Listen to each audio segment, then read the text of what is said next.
Hello students, welcome to Sourav's maths theorem. তো বন্ধুরা, আজ আমরা ক্লাস 10-এর দ্বিঘাত করণী নিয়ে আলোচনা করব। সংখ্যা আবির্ভাবের পশ্চাতে ইতিহাসে নানান ঘটনা আছে। প্রাচীনকালে গণিতকে বলা হতো science of number and magnitude.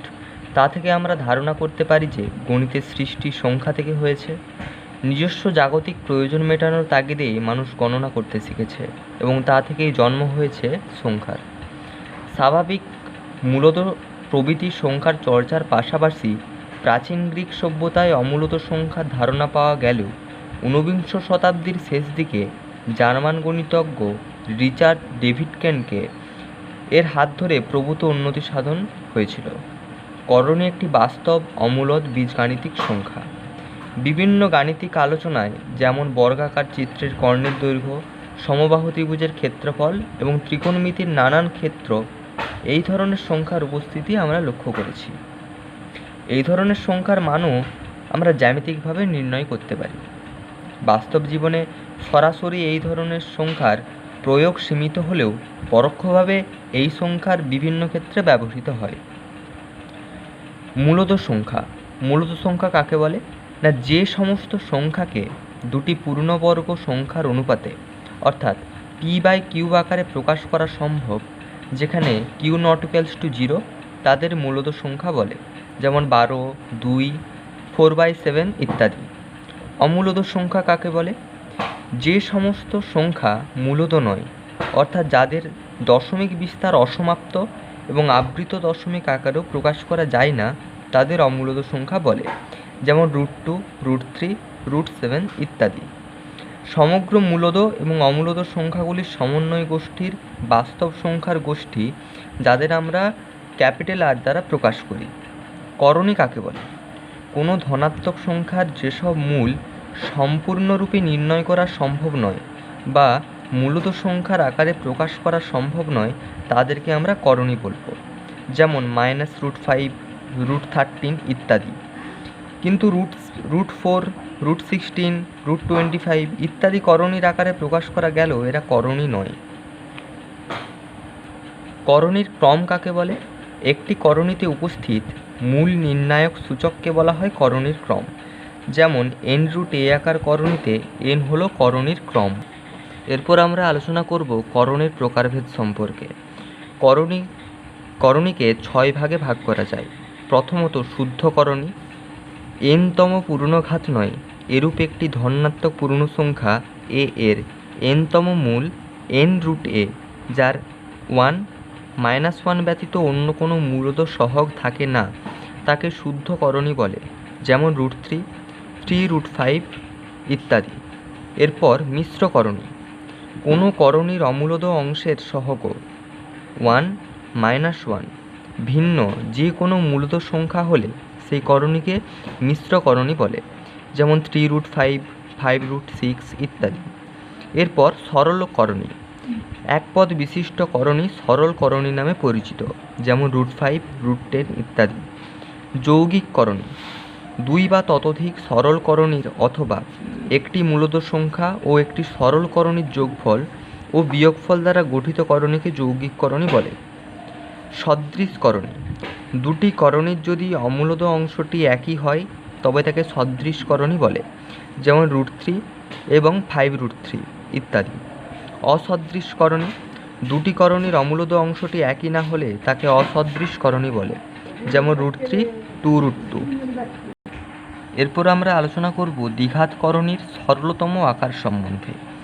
করণীর মূল চিহ্নের ভিতর থেকে যদি কোনো মূলদ উৎপাদককে এক বর্জিত মূল চিহ্নের বাইরে আনা সম্ভব হয়, তখন করণীর যে রূপ পাওয়া যায় তাকে করণীর সরলতম আকার বলা হয়। যেমন √150 সমান √5² × 3 × 2 অর্থাৎ 5√6, অর্থাৎ √150-এর সরলতম আকার হলো 5√6। পরবর্তী অংশে আমরা আলোচনা করব করণীর যোগ ও বিয়োগ নিয়ম সম্পর্কে। 2 বা ততোধিক করণীর যোগ বা বিয়োগ করতে হলে প্রথমে সেগুলিকে সরলতম আকারে প্রকাশ করতে হয়। সদৃশ করণীগুলির সহগগুলির যোগ বা বিয়োগ করে যোগফল বা বিয়োগফলকে ডান দিকে সদৃশ করণীতে লিখলে সম্পূর্ণ যোগফল বা বিয়োগফল পাওয়া যায়। দুটি অসদৃশ করণীর যোগফল বা বিয়োগফল নির্ণয়ের ক্ষেত্রে যোগফল বা বিয়োগফলকে শুদ্ধ করণীতে প্রকাশ করা সম্ভব নয়। যেমন √18 প্লাস √45 সমান 3√2 প্লাস √35 সমান 3 ইন্টু √2 প্লাস √5। এরপর আমরা আলোচনা করব করণীর বর্গমূল নির্ণয়। যদি দ্বিঘাত করণী a প্লাস √b অথবা a মাইনাস √b আকারের হয়, তবে এদের বর্গমূল নির্ণয়ের ক্ষেত্রে এই করণীগুলিকে একটি ভিন্ন দ্বিঘাত করণীর বর্গরূপে প্রকাশ করতে হবে এবং সেই নির্ণীত করণীটি হবে পূর্ব করণীর বর্গমূল। সেক্ষেত্রে এমন দুটি সংখ্যা c এবং d নির্ণয় করতে হবে যাতে √b সমান 2√c√d এবং a সমান √c² প্লাস √d² সমান c প্লাস d হয়। এরপর আমরা আলোচনা করব করণী নিরসন সম্পর্কে। দুটি করণীর গুণফল মূলদ সংখ্যায় পরিণত করার প্রক্রিয়াকে করণী নিরসন বলে এবং একটি করণীর অপরটিকে করণী নিরসক উৎপাদক বা অনুবন্ধী করণী বলা হয়। এরপর আমরা জানব অনন্যক করণী। অনন্যক করণী কাকে বলে না, দুটি করণীর গুণফল এক হলে একটিকে অন্যটির অনন্যক করণী বলে। যেমন 5 প্লাস √3 এর অনন্যক করণী হলো 5 মাইনাস √3/2। আবার 4 মাইনাস √15 এর অনন্যক করণী হলো 4 প্লাস √15। প্রতিযোগী বা অনুবন্ধী করণী না, দুটি দ্বিপদ করণীর গুণফল মূলদ সংখ্যা হলে অথবা দুটি দ্বিপদ করণীর পদ দুটি বিপরীত চিহ্ন দিয়ে যুক্ত হলে দ্বিঘাত করণীদ্বয়কে একে অপরের অনুবন্ধী বা প্রতিযোগী করণী বলা হয়। যেমন 2 প্লাস √3 ও 2 মাইনাস √3 করণীদ্বয় একে অপরের অনুবন্ধী করণী। এরপর আমরা পাঠ্যপুস্তকের কোষে দেখি 9.1 অঙ্কগুলি আলোচনা করব। তো একের দাগে আছে মূলদ ও অমূলদ সংখ্যার গুণফল আকারে লিখি। 1 √175 সমান √5 × 5 × 7 সমান 5√7। 2 এর দাগে আছে 2√112 সমান 2 × 4 × 4 × 7 সমান 8 × 7। 3 এর দাগে আছে √108 সমান √2 × 2 × 3 × 3 × 3 দুটো 2 এ একটা 2, দুটো 3 এ একটা 3 ইন্টু √3 সমান 3 2 এ 6 √3। পরের অঙ্ক আছে √125। √125 সমান √5 × 5 × 5 দুটো 5 এ একটা 5 ইন্টু √5। পরের অঙ্ক 5 × √119। 5 × √119 সমান 5 × √7 × 17 সমান 5 × 17 এর সাথে গুণ করলে 119। 2 এর দাগে আছে প্রমাণ করি √108 মাইনাস √75 সমান √3। তো বামপক্ষ সমান √108 মাইনাস √75 সমান √6 × 6 × 3 মাইনাস √5 × 5 × 3 দুটো 6 একটা 6 ইন্টু √3 মাইনাস দুটো 5 এ একটা 5 ইন্টু √3 সমান 5 এ 6 গুণ করলে 1 √3 সমান ডান পক্ষ প্রমাণিত। 3 এর দাগে আছে দেখায় যে √98 প্লাস √8 মাইনাস 2√32 সমান √2। বামপক্ষ সমান 98 প্লাস √8 মাইনাস 2√32 সমান √2 × 7 × 7 প্লাস √2 × 2 × 2 মাইনাস 2 × 4 × 4 × 2 সমান দুটোর সাথে একটা 7 √2 প্লাস দুটো 2 এ একটা 2 √2 মাইনাস দুটো 4 এ একটা 4 √2 সমান 9 √2 মাইনাস 8 √2 সমান √2 সমান ডান পক্ষ প্রমাণিত।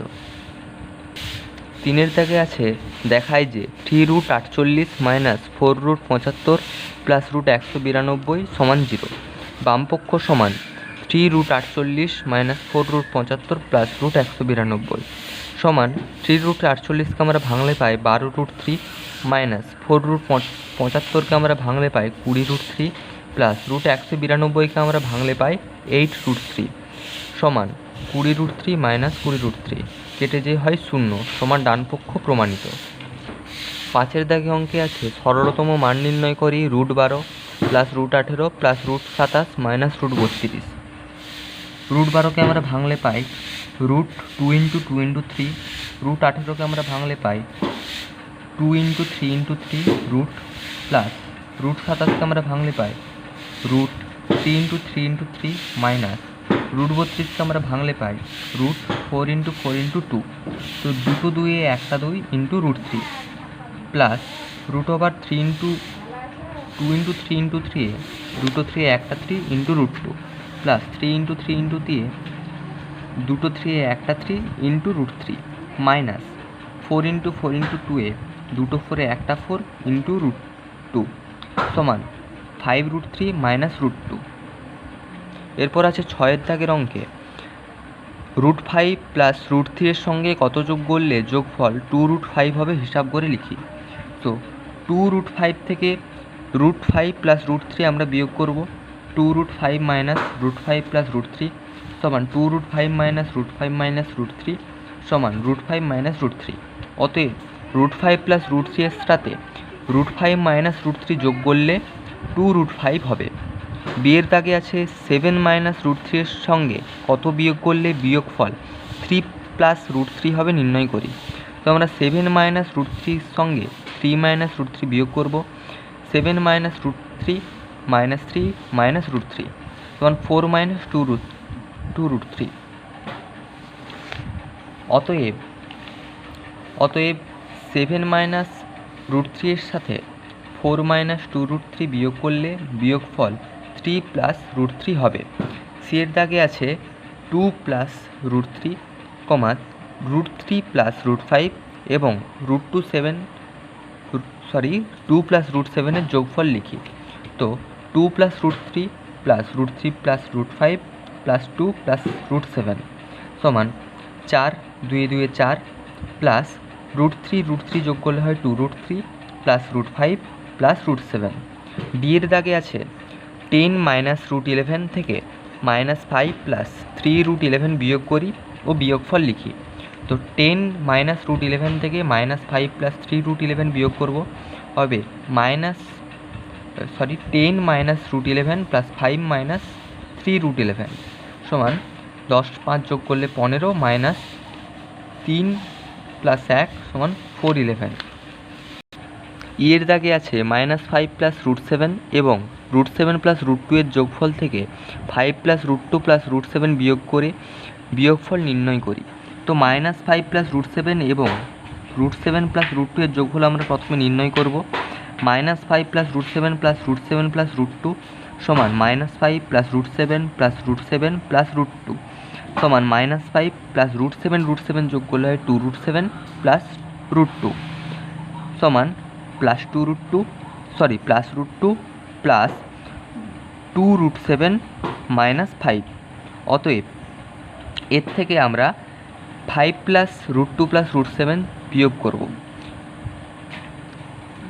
অতএব √2 প্লাস 2√7 মাইনাস 5 প্লাস √2 প্লাস √7 সমান √2 প্লাস 2√7 মাইনাস 5 মাইনাস √2 মাইনাস √7 সমান 2√7 মাইনাস √7 মাইনাস 5 মাইনাস 5। তো 2√7 থেকে √7 বিয়োগ করলে আমরা পাই √7 এবং 5 5 যোগ করলে পাই 10। তো উত্তর হলো √7 মাইনাস 10। এফের দাগে অঙ্কে আছে দুটি দ্বিঘাত করণী লিখি যাদের সমষ্টি মূলত সংখ্যা। ধরি করণী দুটি হলো 5 প্লাস √3 এবং 7 মাইনাস √3। অতএব মূলত করণী দুটিকে আমরা যোগ করব 5 plus √3 plus 7 minus √3 plus √3 minus √3 কেটে যায় এবং যোগফল হয় 12 যা একটি মূলত সংখ্যা।